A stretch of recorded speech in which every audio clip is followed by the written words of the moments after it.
taux d'endettement de 3076 milliards de francs CFA, l'équivalent, soit 34% du PIB.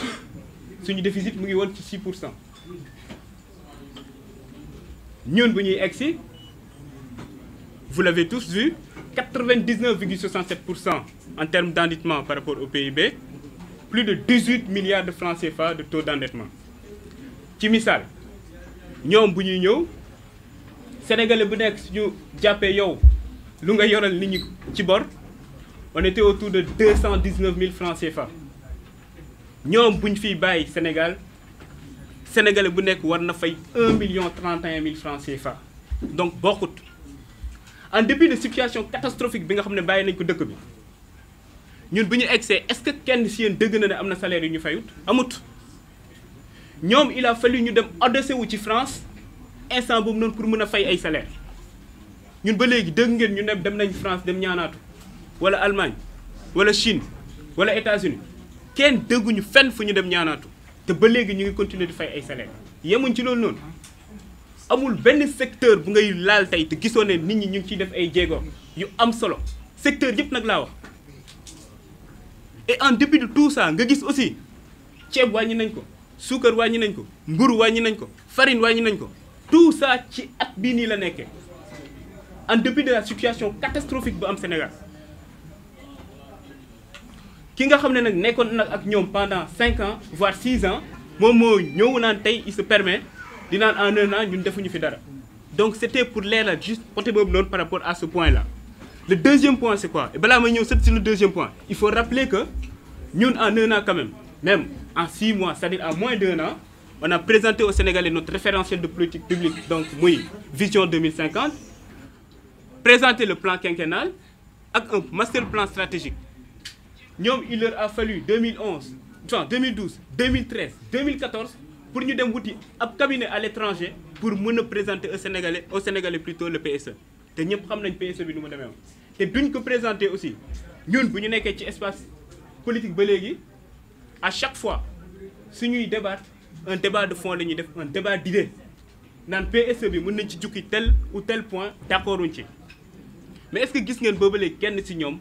jukki ay points ci vision 2050 wala le plan quinquennal naan lii d'accord ma ci wala lii jàpp naa ne ñi moo gën amut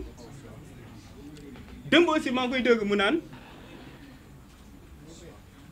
le coût du carburant dafa waroon wàññeeku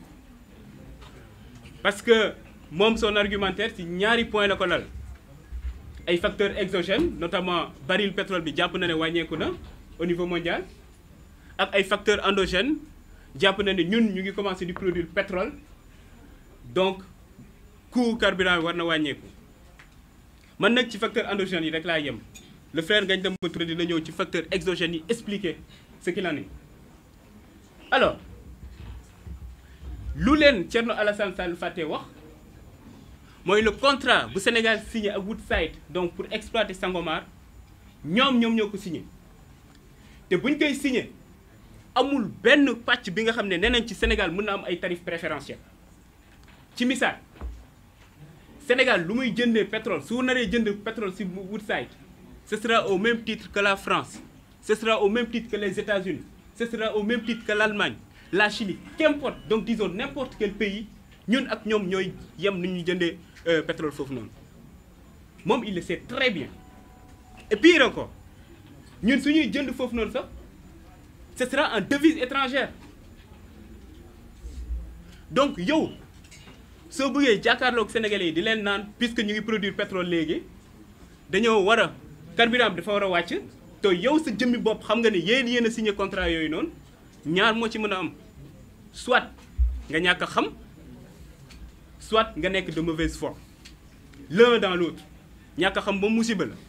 parce que mënuñu la jox ministère de l'énergie pendant 2 ans nga ne yow xamoo lan moo nekk ci contrat yi xam boo pare nekk de mauvaise foi moom la dinaa bàyyi Sénégalais yi ñu apprécier en plus day baax souvent ñuy expliquer ce qui se passe yow mënoon nekk ou nekkoon ministre de l'énergie ba pare jàpp ne structuration prix carburant yi ou produits pétroliers yi y a qu'un seul facteur qui rentre en jeu c'est barilu pétrole bi on sait que ci structure prix il y a d'autres éléments qui rentrent en compte moom il le sait très bien moo tax ñun yemuñu ci à chaque fois su ñuy andi ay précisions wala ñun ñuy andi ay réponses dañuy expliquer exactement ce qu'il en est mais aussi jox leen ñun fan la ñu jëm ak lan la ñu tënk ci suñu projet parce que tey su ñu waxee énergie yow ou même au-delà de l'énergie sur n'importe quelle situation ñun du ñu nekk dans la logique bu ñu nekkoon ñoom une logique de taf yëngal ñun ci lépp lu ñuy dem on essaie d'être structuré muy benn mais aussi changer la chose structurellement te du ñoom nag ñoom ñooy tax ñun ñu changer suñu logique c'est-à-dire être dans une logique d'urgence bu ñu tàmm di nekk